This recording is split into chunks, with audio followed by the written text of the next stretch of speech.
well, it's one more thing that you need to know. During the winter, you will have, I think this winter we had probably 12 inches of rain, and not surprisingly, so if you don't drain the pool a little bit, drain some of the excess water, it's going to run over. So on at least 2 occasions, I came over to the pump, and this is what you do.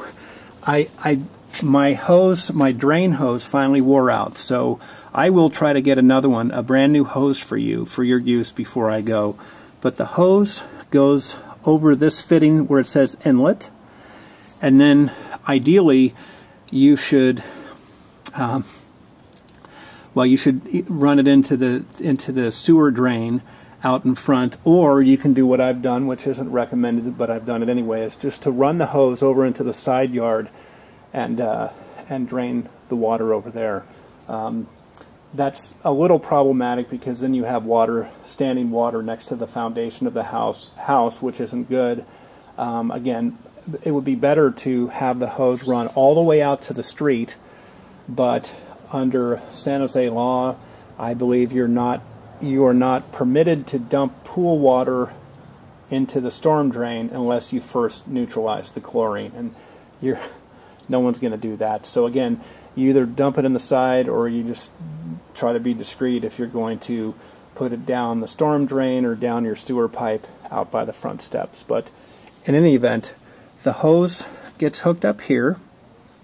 Then you need to turn on the main pump here, and after that's been running for about a minute or two, you pull up, and don't worry, you won't break this, but you need to pull up on this lever pretty vigorously until the valve opens, and you'll see water just start gushing out the hose and to wherever you've directed it. And you can probably slough off 3 or 4 inches of water from the pool within 3 to 4 minutes. So you have to be mindful of what you're doing. The water will leave very quickly, but that is definitely something that you need to know. If you don't do that, the pool will definitely overflow. One last point about the pool for now. This is the box that regulates the solar panels, and when you're ready to run the solar panels, you can turn this switch either to off or either to auto or on, and then you'll see this valve open. It'll rotate from I think counterclockwise, and water will then flow. Rather than going from the pool to the pump and directly back, water will flow down this line and over through the lawn here and up this pipe on the right to the solar panels that are up on the roof facing the south, to the south. And before you flip the switch, you should open this valve by rotating it counterclockwise. That'll open it, and then you can, once the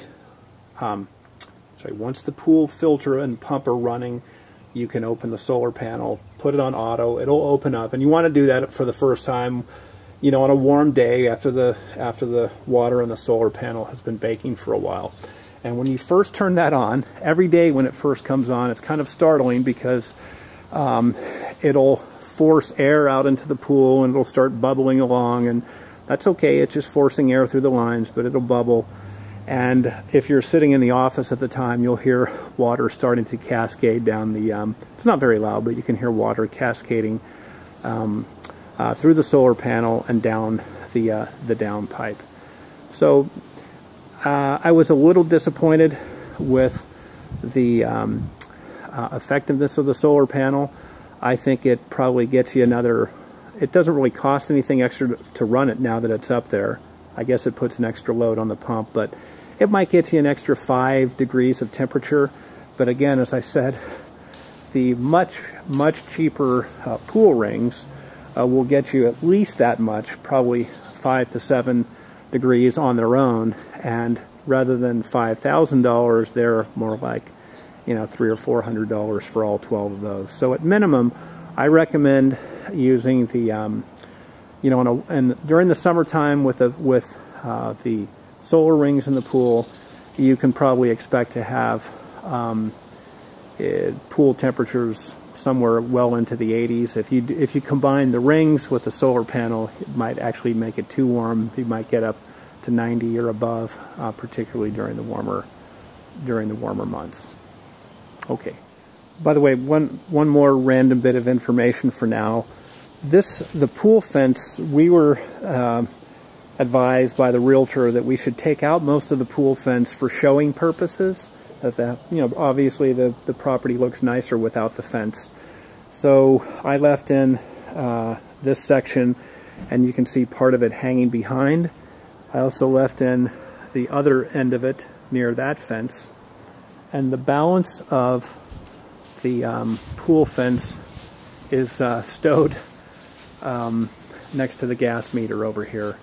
So to be honest with you, it's not a lot of fun to put it in and take it out. It definitely requires a little bit of physical effort. But when that fence is up, you have the additional comfort of knowing that the pool is virtually certainly infant and toddler proof. So that gave us real peace of mind when our children were little, and peace of mind knowing that in the hopefully extremely unlikely event that the gate was ever left open and some kids came into the backyard unannounced, uninvited, that you'd have the additional barrier of the pool fence. So entirely up to you, but it's here. It's certainly going to be left behind, and it is possible to get it in and out. It just takes a little bit of work. So in addition to cleaning out the skimmer basket on occasion, the Polaris has a bag to collect leaves and other debris, and the bag needs to be emptied on occasion. So it's really easy to do. I'll show you how to do that without dropping the camera in the water, hopefully. It's definitely best to do this when all the equipment's off, or you're going to have water gushing everywhere. But just disconnect this little clamp from the hose, and then pinch right here on these. You see these little slots on either side. Pinch, pull it off, and then the bag is velcroed along one side. Open it up, dump it out, and put it back on. I mentioned earlier the importance of keeping the pool filled to the proper level. Well, to do that, you have to know where the fill valve is. So let me show you.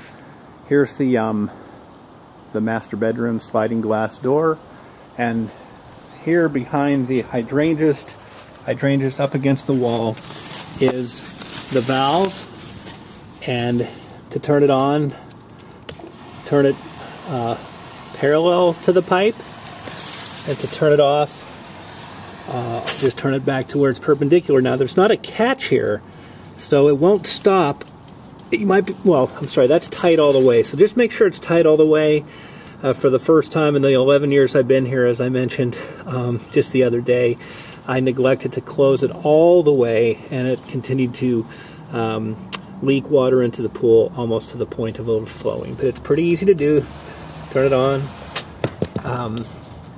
turn it off.